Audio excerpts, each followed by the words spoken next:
Okay. So you guys got the case, right? Yeah. It was awesome, right? Yeah, good. So what was the differential you came up with? Okay, cholecystitis. Keep going. Come on. Pancreatitis. Ascending cholangitis. Okay. Ischemic colitis. Okay. Come on. What else? That's it? What else did I say? Colidocolithiasis. Good. All of the gallbladders.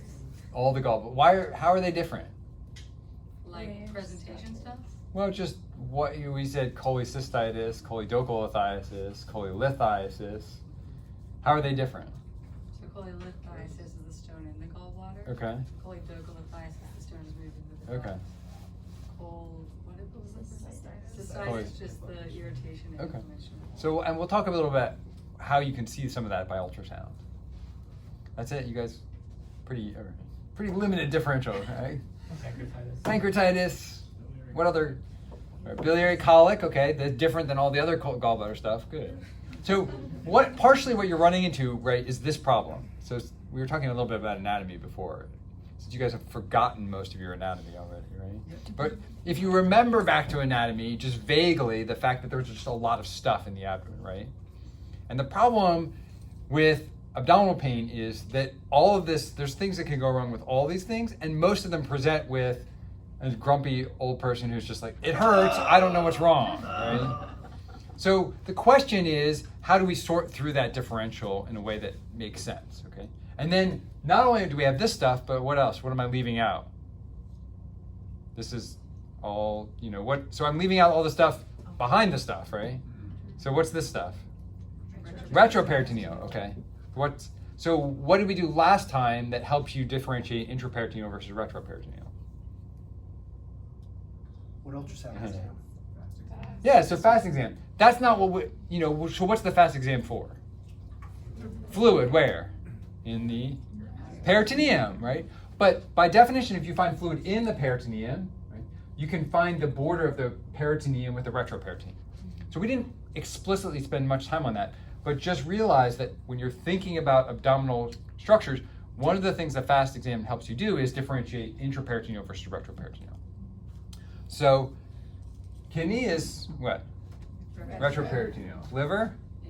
Intraperitoneal, right? Okay, so we can look at that border. So the fluid here comes by the liver, and then it doesn't track behind the kidney, right? Because that's into the retroperitoneum. There's actually psoas muscle here, right? So psoas is in the retroperitoneum as well.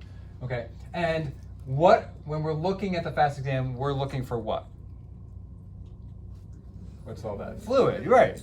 So ultrasound is very good. Remember, what's the friend of ultrasound?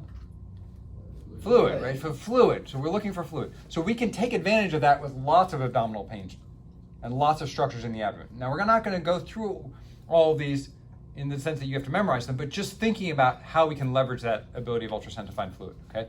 So if you have kidney and you have a huge kidney stone that backs up into the kidney, does anyone know what that's called? So nephrolithiasis is the stone. What happens when this kidney What's another name for water? Hydrogen. So that's hydronephrosis. So massive, this is urine, right? So we're leveraging urine, okay? You also have fluid in your small intestines. So if you have a small bowel obstruction and it fills with fluid, then you can see fluid in the small bowel. Does fluid usually move one way in the bowel? What do we call that? Peristalsis. Peristalsis. Do you see the fluid in here? How's it going? Is it going one way or is it just going back and forth? Yeah. That tells you it's an obstruction. So that's the fluid trying to go one way, and then it gets stuck and it goes the other way, and it just goes back and forth and back and forth. Okay? So that's classic small bowel obstruction, back to and fro peristalsis. Okay? How about this? Anyone have any idea what that is? Another This is abdominal hard. structure? So you look, it's linear, superficial transducer, young person.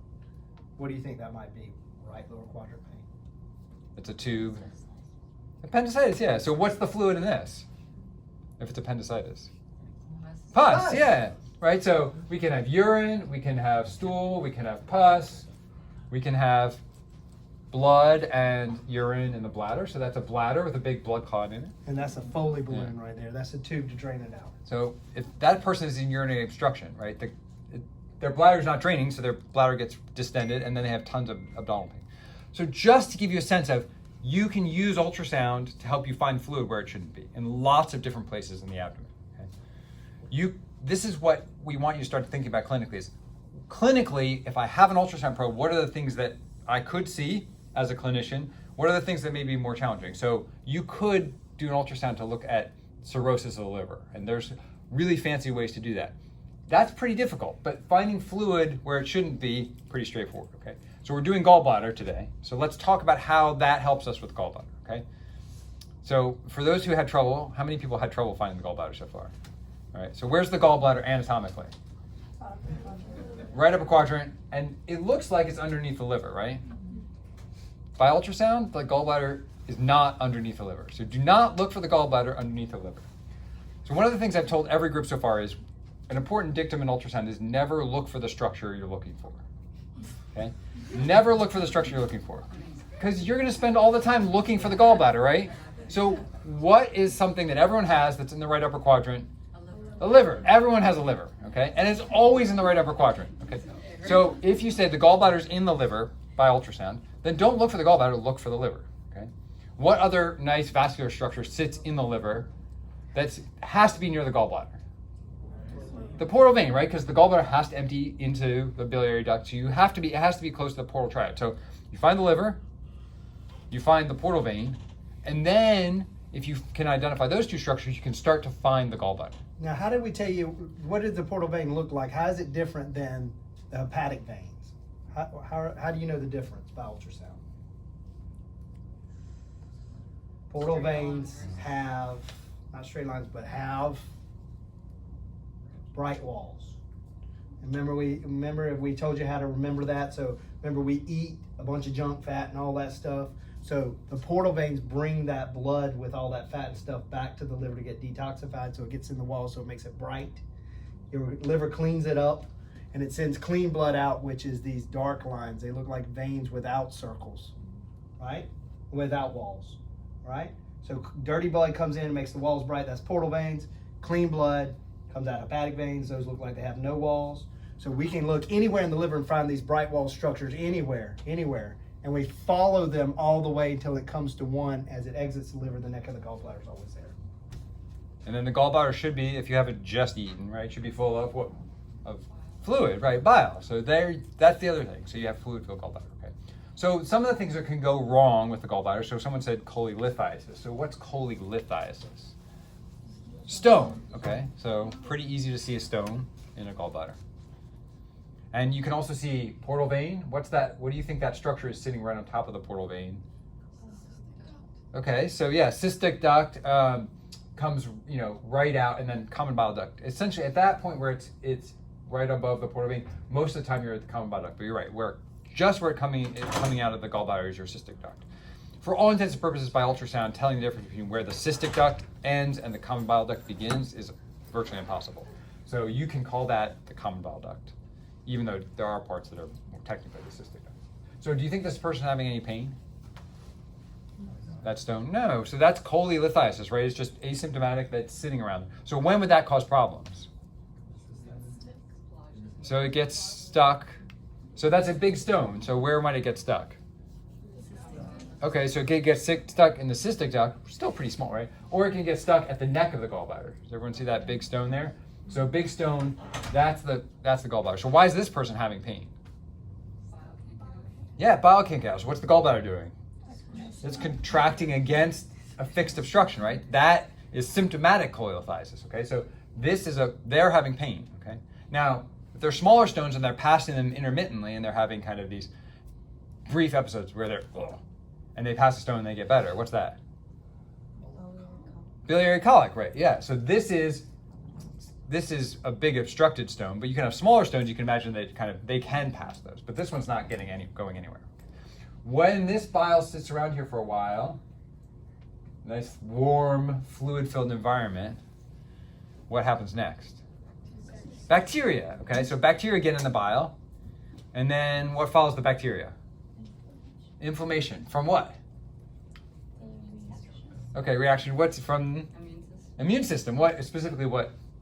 Neutrophils, and then the chemotaxis, And then when the neutrophils die, you get what?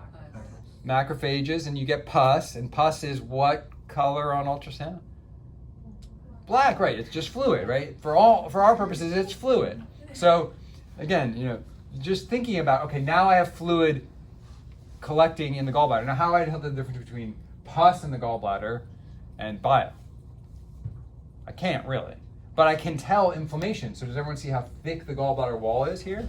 So that's all our immune system invading now the gallbladder wall, right? So now you get edema of the gallbladder wall. The gallbladder wall gets thick. You get pus around the gallbladder. So you get pericholecystic fluid. So that's not a vein. That's inflammation around the gallbladder. So this is now cholecystitis, right? So we went from cholelithiasis. We talked about obstructing stones, and this is cholecystitis. Now, if we had a big stone that's got stuck somewhere in the neck, in the common bile duct, then you can have choledocholithiasis, and then you expect to see the common bile duct get very enlarged. Everyone see how that works? So we can help differentiate these by ultrasound. We can also do, right, traditional physical exam maneuvers. So what's the classic physical exam maneuver for gallbladder? Murphy's sign. So what's Murphy's? Push, and then they take a deep breath and what? A pain, and then pain and inspiratory pause. Okay, so that's the so gallbladder is one where you have that ability. So if I'm trying to find, how do I know where it is? All right, take a deep breath. Doc, why are you doing that? Take a deep breath. So for all intents and purposes, does he have biliary colic? Does he have cholecystitis? Does he have pancreatitis? Does he? So there are a lot of limitations. I mean, it sounds good, but in honest truth, when they have pain here, there's 800 different things, right? So there are some limitations to just trying to do the physical exam maneuvers. If you think about this as well, there are some things. So inspection, when would inspection be helpful for abdominal pain?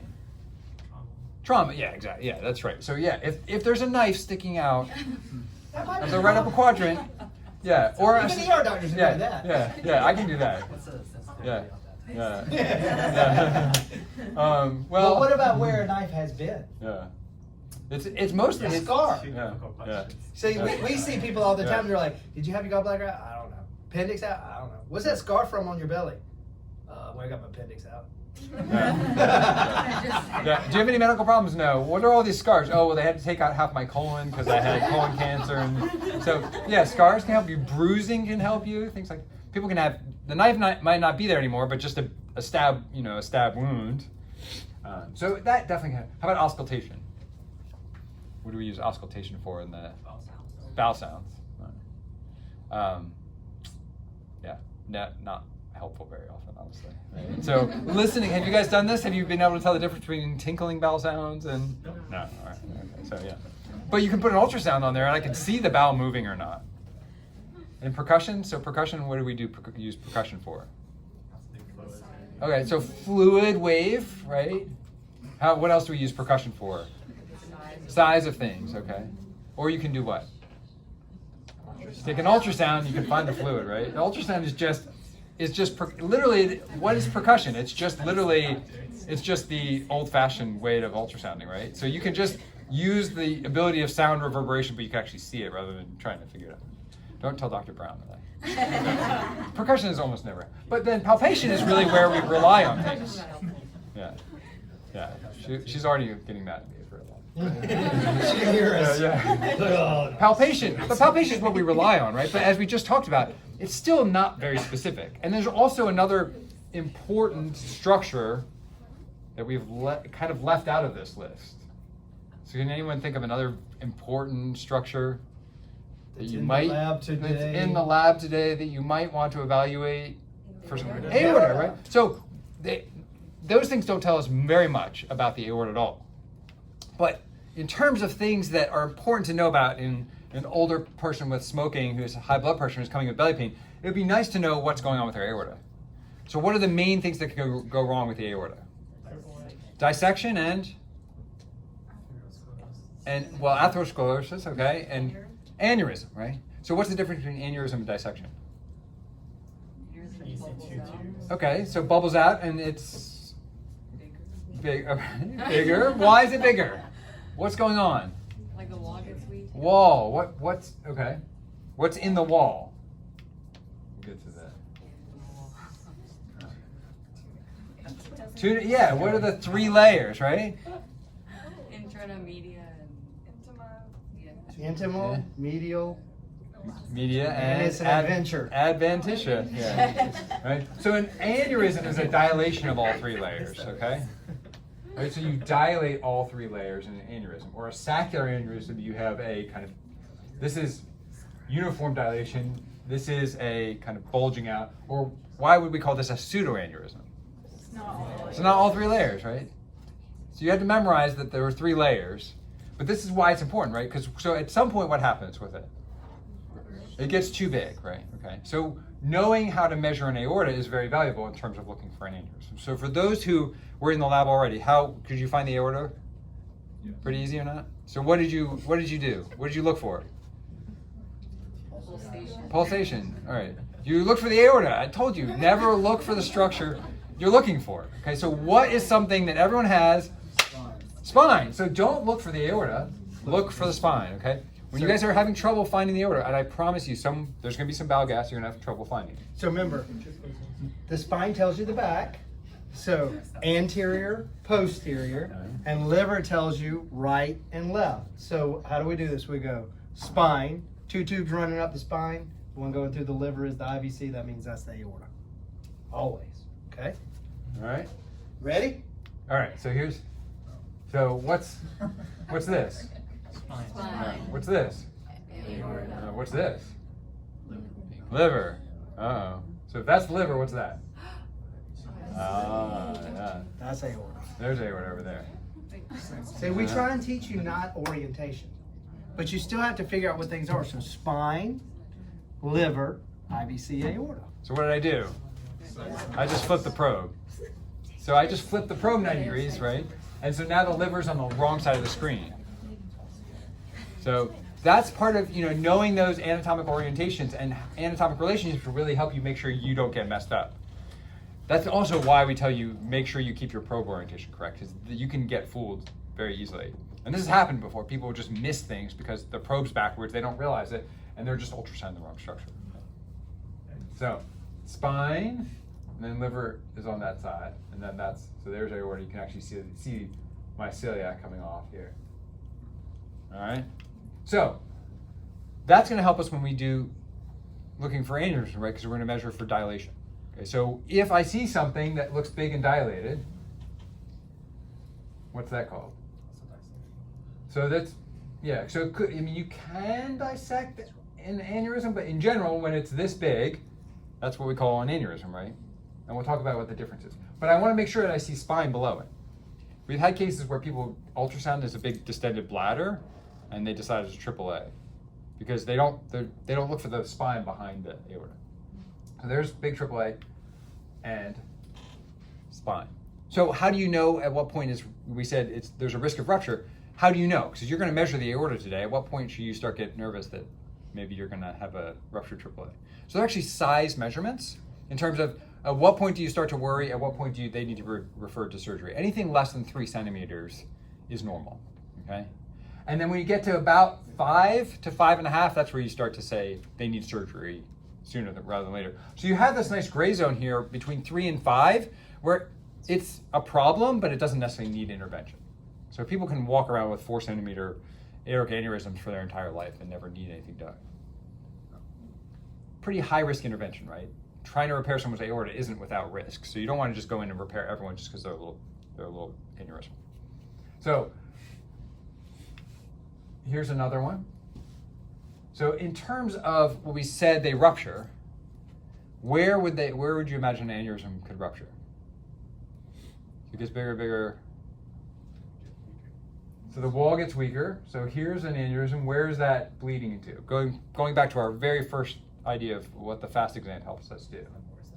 So essentially, it's we're rupturing into the peritoneum into Morrison's pouch. How long do you think it takes to empty your entire blood volume into Morrison's pouch?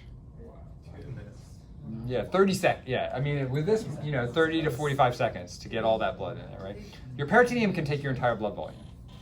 So this person, if once their aorta ruptures, it's 2 minutes before they're pretty much unsalvageable, right? So why do most AAAs that rupture actually make it into the hospital? Where else could you rupture? Oh, rupture. Oh, retroperitoneum. So what's the difference? What's back in the retroperitoneum? Nothing. Nothing. I mean, but there's no potential space, right? So it's all fixed space. So when you rupture to the retroperitoneum, there isn't just lots of potential space for you to bleed into. So if you rupture in the retroperitoneum, you can have pain. You can last 2, 3, 4 hours, right? So knowing the intraperitoneal versus retroperitoneal is actually really relevant to AAAs as well. And then we talked a little bit about dissection. So you can rupture any. So if we have all 3 layers here, so with an aortic dissection, what happens? So yeah, so it peels off a layer. So if this is my SMA coming off, and I rip off a layer, what do you think? How do you think my blood flow to my SMA is doing? Yeah, down, right? So if I tear off a layer, I don't get blood flow back to the SMA. So what does that cause? Okay, so what happened? What if I don't have blood flow to my SMA? Yeah, so mesenteric ischemia. And if someone comes in and they have mesenteric ischemia, what's their main symptom? They don't say I have mesenteric ischemia. What is it? Yeah, belly pain, right? So it's the same thing. They come in with abdominal pain because now they're necrosing most of their small intestine. Now, the problem with physical exam on this is oftentimes they won't have a lot of tenderness. They're just diffusely ischemic, so it's what we call pain out of proportion to exam. They're in severe pain, but you actually can't palpate where that pain is. So this is dissection. We're pulling off a layer. You can see these by ultrasound as well. So these, here again, spine, there's our dissection flap here. So you can see spine, aorta, IVC, and you can see these flap. A lot more subtle, okay? So this is not something you always pick up, but something that you can see. Okay. So this is a long axis. You can see this flap here. Again, this is not something we expect you guys to be able to do, but just giving you a sense of how ultrasound might be able to help you. So we can use not just ultrasound, but all of the history physical stuff. So if we were seeing a patient and they came in, we were worried about these 3 things. What do you think in terms of heart rate? Aneurysm? High. How about dissection? High, yeah, okay. And they're having pain from cholecystitis? Yeah, so probably all the same. Now how about blood pressure wise? Aneurysms, if they're bleeding out, probably low. But dissection? I mean, oftentimes they'll be high just because they're vasospasming. Okay, and then with cholecystitis, high if they're in pain. What if they're infected? And they have sepsis? Low. So can be variable, okay? So, again, this is helping you decide, but if you imagine just relying on someone's vital signs to be like, oh, you have an aneurysm, or it's pretty hard. Pulses, right? So with an aneurysm, you might have equal but weak pulses. Whereas if you shear off a iliac artery, you can imagine where you might have a pulse differential. Okay, and then with cholecystitis, again, they're not having a vascular emergency, so their pulse should be. How about abdominal pain with an aneurysm?